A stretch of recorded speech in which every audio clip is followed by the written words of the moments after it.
watching Google Education notification sound in Samsung Galaxy S21, S21 Plus or S21 Ultra. Open settings, swipe the notification panel,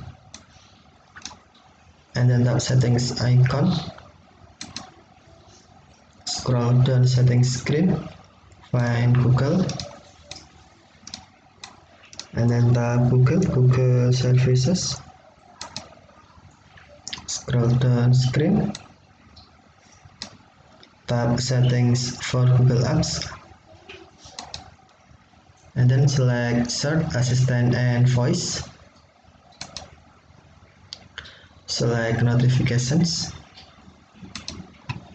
and then tap notifications.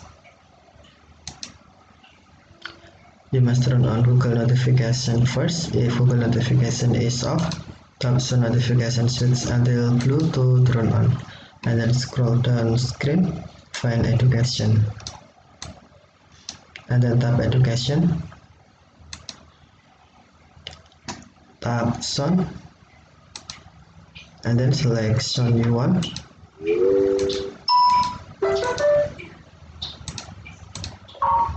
Or if you want to set sound as silent, select silent, and then tap back button to save. To change, tap sound and then select your sound you want.